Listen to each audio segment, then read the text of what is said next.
நாங்கள் ஃப்ளைட்டில் போகிறோன்னா இன்றைக்கெல்லாம் பெருமையாயிடுச்சு. ஆனால் 100 வருஷத்துக்கு முன்னாடி ஃப்ளைட்டுன்னு சொல்லியிருந்தா முட்டா வேலையை போடுறான்னு இருப்பான். நான் பறக்கிற மாதிரி ஒரு கருவியை கண்டுபிடிக்கிறேன்னா நீ இருக்கிற வேலையை செய்யி, அதெல்லாம் நடக்காதுன்ற. அன்னைக்கு அவனுக்கு பைத்தியக்காரத்தனமாக தெரிஞ்சது, இன்னைக்கு நமக்கு பெருமையாக இருக்குது. ஆமாம் தானே? அன்னைக்கு 50 வருஷத்துக்கு முன்னாடி அமெரிக்காவில் இருக்கவங்களோட வீடியோ கால் பேசலான்னா எவனும் நம்பியிருக்க மாட்டாங்க. ஆனால் இன்னைக்கு நம்ம கையில் மொபைல் வச்சு வீடியோ கால் பேசினா சந்தோஷப்படுறோம். அப்போ எதுவுமே நடப்பதற்கு முன்பாக பைத்தியமாக தெரிகிறது, நடந்ததற்கு அப்புறம் அது வழக்கமாகிறது. நான் சொல்கிறேன், உங்கள் வாழ்க்கையில் இன்னைக்கு நீங்கள் விசுவாசித்து பேசி பக்கத்தில் இருக்கவங்க பைத்தியம்னு நினச்சா நீங்கள் யோசிக்கணும், சீக்கிரத்தில் அது நடக்கும். நடக்கும்போது நீயே அதைத்தான் தேடுவ.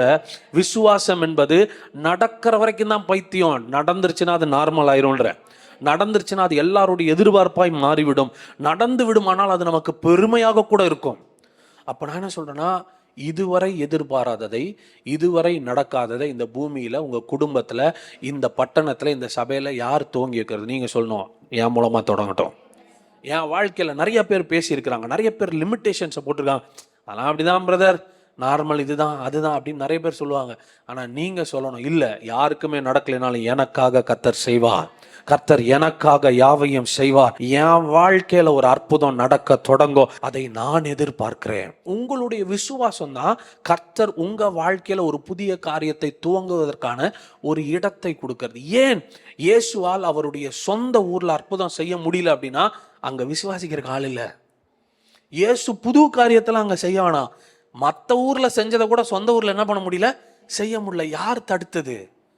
அசட்டை பண்றான் இவனா, தச்சனுடைய குமாரனா, இவனா, மரியாள் பையனா, இந்த வீட்டில் வளர்ந்தவனான்னு சொல்லி எங்கே கர்த்தர் லிமிட் பண்ணப்படுறாரோ அங்கே அற்புதங்கள் நடக்கலை.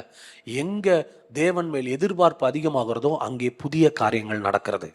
இன்றைக்கி நம்ம பர்சனல் லைஃப்பில், நம்ம ஃபேமிலியில், ஃபினான்ஸில், நம்மளுடைய ஹெல்த்தில் நிறைய பேர் நிறைய விஷயங்களை சொல்லியிருக்கிறாங்க. நம்மளுடைய எக்ஸ்பீரியன்ஸ் எல்லாம் இருக்குது, எல்லாம் okay, every thing is fine. யோசிச்சு பாருங்கள், இந்த 12 வருஷம் பெரும்பாடுள்ள ஸ்திரிக்கு 12 வருஷம் எக்ஸ்பீரியன்ஸ் இருக்குது, போய் அடி வாங்குது. ஒரு அற்புதம் நடக்கும்னு ஒருத்தரால் எதிர்பார்க்க முடியுதுன்னா அந்த பெண்ணினுடைய எதிர்பார்ப்பு தான் அவளுக்கு அற்புதத்தை பெற்று கொடுத்தது.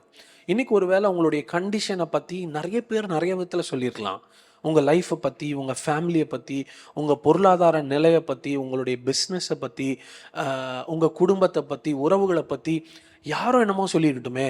நான் என்ன சொல்கிறேன்னா, நீங்கள் எதிர்பார்க்கிறதை செய்ய கர்த்தர் ஆயத்தமாக இருக்கிறார். பாருங்கள், ஆண்டவர் கொடுக்க முடியாத நீங்கள் கேட்கவே முடியாது. என்ன கேட்டாலும் அவர் கொடுப்பார். தேவன் முடியாதுன்னு சொல்கிற அளவுக்குலாம் உங்களால் கேட்கவே முடியாது. நீங்கள் எதை கேட்டாலும் கர்த்தர் செய்வார். ஆனால் நீங்கள் கேட்க ரெடியா? உங்களுடைய மனசில் ஒரு சயின்ஸு சொல்கிறதையும், ட்ரெடிஷன் சொல்கிறதையும், ஜனங்கள் சொல்கிறதையும், ரிலீஜியன் சொல்கிறதுலையும் ஒரு சின்ன பாக்ஸ்குள்ளே போய் நீங்கள் மாட்டிக்காதீங்க. நான் என்ன சொல்கிறேன், அதுக்கு வெளியே யோசிக்க ஆரம்பிங்க. மேலானவைகளை எதிர்பாருங்க. பாருங்கள், ஒரு விசுவாசியை பற்றி வேதம் என்ன சொல்லுதுன்னா, என்னை விசுவாசிக்கிறவன் நான் செய்கிறவைகளை செய்வான், அவைகளை பார்க்கிலும். இப்போ பாருங்கள், இயேசு செஞ்சதே நம்ம எதிர்பார்த்துட்டோமா? அதையே நம்ம எதிர்பார்க்கலாம். ஆனால் அதுக்கு மேலே எதிர்பார்க்கணுங்கிறார். எங்கே நம்ம தொடங்க போகிறோம்? ஆண்டவர் சொல்கிறாரு, உன்னுடைய பிகினிங்கே என்னுடைய ஹையஸ்ட் லெவலாக இருக்குன்றாரு. நிறைய நேரங்களில் நம்ம யோசிக்கிறது இல்லை. இயேசு என்ன சொல்கிறாருன்னா, நான் வந்து செஞ்சு காமிச்சு 3.5 வருஷம் இதை செஞ்சு முடிச்சிட்டேன், நீ மறுபடியும் 0லேருந்து ஆரம்பிக்காத, நான் விட்டதுலேருந்து ஆரம்பிக்கிறேன், இங்கிருந்து ஆரம்பி. அதான் உன்னுடைய பிகினிங்காக இருக்கும். என்னை விசுவாசிக்கிறவன் என்னை போல 40 நாள் உபவாசம் பண்ணி ஆரம்பிப்பான்னு சொல்ல. என்னை விசுவாசிக்கிறவன் ஸ்டார்டிங்லேயே நான் செஞ்சதெல்லாம் செய்வான், அதுக்கு மேலே தான் அவன் வளருவான்றார்.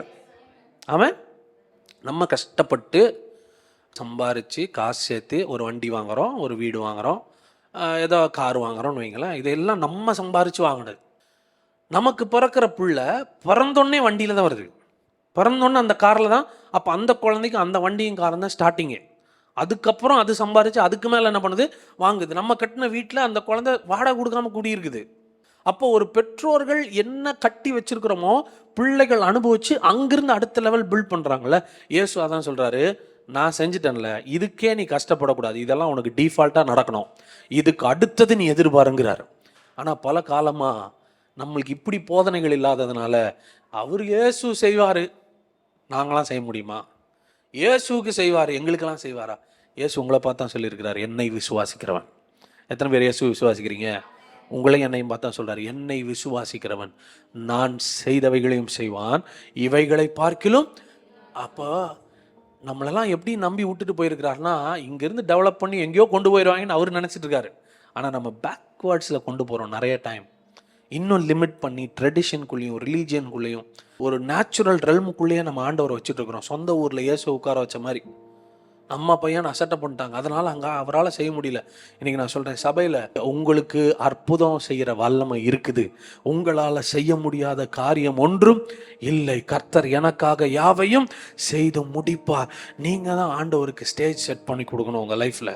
ஆண்டவரே, இந்த அற்புதத்தை உங்களால் செய்ய முடியும், இந்த சூழ்நிலையை உங்களால் மாற்ற முடியும். என்னுடைய அனுபவம் எனக்கு நிறையா சொல்லுது. மனுஷங்க பேசின வார்த்தை நிறைய என் காதில் கேட்குது, என்னை சுற்றி இருக்கிறவங்க பேசுறது என் காதில் கேட்குது, என் மனசுலையும் பயம் இருக்குது. அதெல்லாம் இருந்தாலும் அதை தாண்டி அந்த வட்டத்துக்கு வெளியே உங்களால் யோசிக்க முடியுமா? இது வரைக்கும் நம்மளை ஒரு கல்ச்சரில் ஒரு நம்பிக்கைக்குள்ளே வச்சு அடக்கி வச்சுட்டாங்க.